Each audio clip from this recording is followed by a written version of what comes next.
Okay, so what you're seeing right now, that isn't the aftermath of a meteor strike. It's not a conventional military bombing either. This colossal, smoking crater, absolutely choked with twisted rebar and pulverized concrete, well, believe it or not, it used to be a state-of-the-art biotech research facility. A place of quiet, sterile science. So how on earth does a subterranean fortress turn into a burning sinkhole overnight? In today's Explainer, we are going to reconstruct the exact anatomy of this catastrophe. We're going to step back in time, way before the smoke and the sirens, to understand how the literal apocalypse was unlocked by someone who, honestly, just wanted to play a video game. Our story starts off not with some evil mastermind, but with a guy named Liam Cross.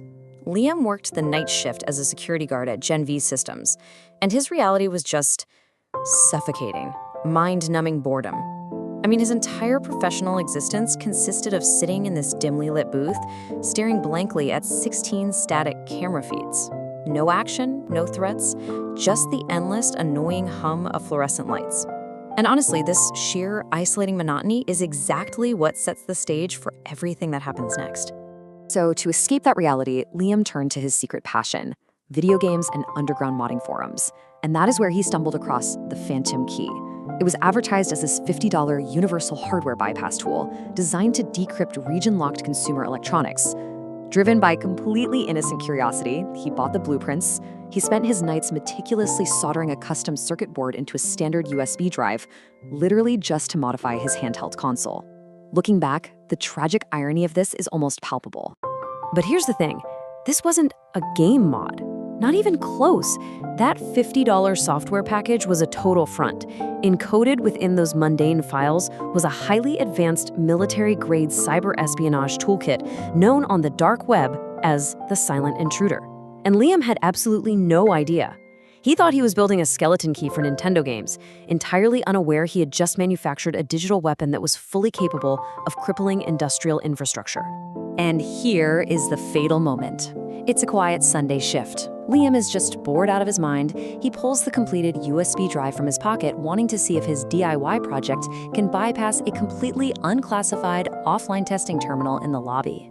He mutters to himself, just a quick proof of concept. He casually slots the rogue USB into the terminal.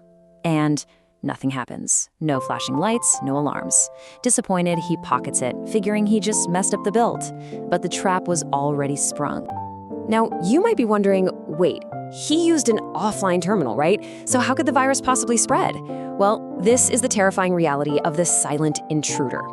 It didn't need an internet connection at all. It utilized something called an air gap bypass. The malware actually hijacked the basic internal speakers of that lobby terminal to broadcast acoustic near ultrasound frequencies. These invisible sound waves pulsed silently right through the air, carrying malicious code directly into the microphones of the facility's highly classified, supposedly isolated primary network. It literally jumped the gap. The timeline of the breach is seriously chilling. 2 a.m., utter boredom. 2:05 a.m., Liam inserts the USB. For 3 whole hours, silence. The facility sleeps, but deep in the system, those ultrasound frequencies are actively rewriting the foundational code of Gen V Systems. Then, at exactly 5:05 a.m., the silence shatters. A low, unnatural frequency begins to physically vibrate through the very walls of the underground corridors. The escalation is absolute. Suddenly, Liam's world is violently upended. The quiet of the night shift just evaporates in a split second. The 16 security monitors in his booth don't just go dark, they simultaneously flash this blinding angry red. The low-frequency hum in the walls turns into a literal roar as automated systems start screaming, throwing frantic warnings from the deep underground biocontainment vaults. The screen right in front of Liam glitches out and locks onto a single terrifying message. Warning, level 4 pathogen isolation chamber, pressure drop. This is not a drill.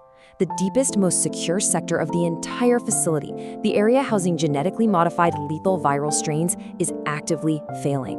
The pressure keeping the outside world safe is dropping rapidly. Before Liam can even process what's on the screen, his radio violently crackles to life. It's Dr. Aris, the chief researcher down in the subbasement.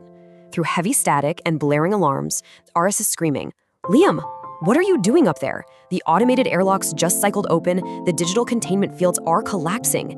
Liam stammers back that he didn't do anything, but RS yells that a master cryptographic override was just issued, directly from the lobby terminal. A horrific realization washes over Liam. The system log doesn't lie. His harmless little gaming mod was a Trojan horse. The virus is actively, systematically erasing the cryogenic cooling protocols. It's stripping away every single digital safety layer, holding back a collection of the world's most dangerous pathogens. He hasn't just caused a computer glitch. He has unleashed a digital plague that is actively creating a biological one. Driven by pure adrenaline and this desperate need to fix his catastrophic mistake, Liam grabs his master keycard and sprints for the elevators. But the rogue system has already sealed the shafts, so he physically pries the doors open, wraps his bare hands around the heavy, grease-slicked emergency cables, and just drops. He slides down, the friction literally tearing the skin off his palms, plunging blindly into the darkness until he slams into the concrete floor of sublevel 4. Down in the containment sector, it is a living nightmare. The atmosphere is thick and heavy. Imagine the sharp, metallic smell of ozone mixed with the choking, toxic scent of chemical coolant. A thick fog rolls across the floor, pierced only by the rhythmic, disorienting pulse of red emergency lights. The environment itself feels hostile, broken, and just deeply contaminated. Through the fog, Liam spots Dr. Eris. The researcher is slumped against a reinforced glass wall labeled V99 hemorrhagic strain. In the glass, it's cracked. Eris is coughing violently. His eyes are bloodshot. He's struggling for every single breath. He looks up at Liam and wheezes out the terrifying truth. The virus, it's a scorched earth protocol. Eris quickly breaks down the malware's ultimate endgame. The virus isn't just trying to steal data. It's designed to completely destroy the evidence of its own existence. Step 1, erase the cooling protocols, which it already did. Step 2, push the backup hydrogen generators to critical mass. Step 3, detonate them to incinerate the entire building. And right behind Eris, automated mechanical arms inside the biovaults are smashing wildly against the containers, driven totally mad by the corrupted software. And just when you think things couldn't possibly get any worse, the facility's own defense systems turn against them. Gene V Systems was designed with extreme lethal countermeasures to prevent unauthorized entry during a biological outbreak. Suddenly, heavy ceiling-mounted machine guns whir to life.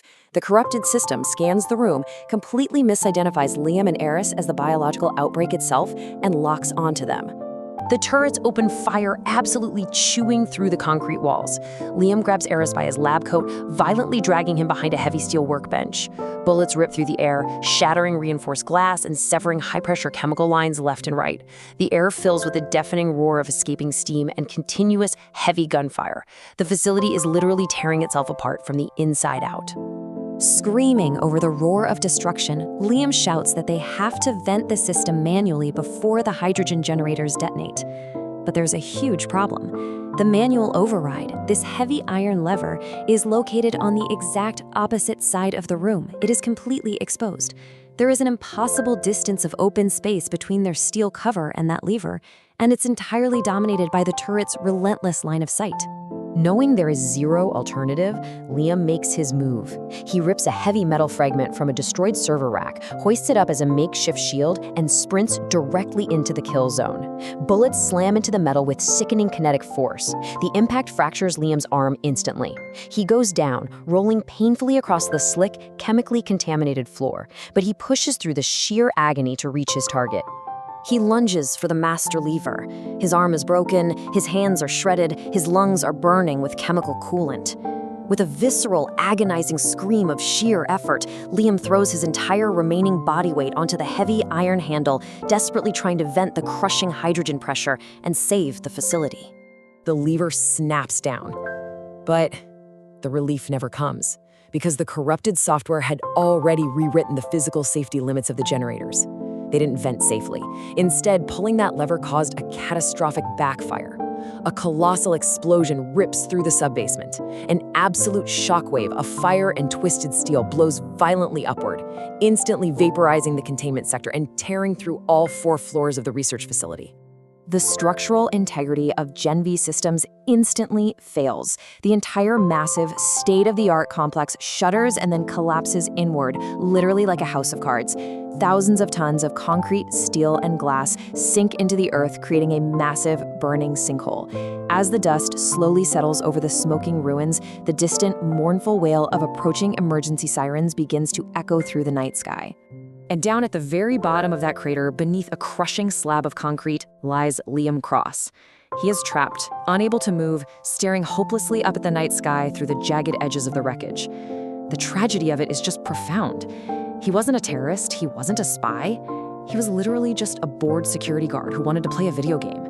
But his innocent curiosity picked the wrong lock, and he accidentally unleashed the end of the world. And that leaves us with a seriously chilling thought to end this explainer.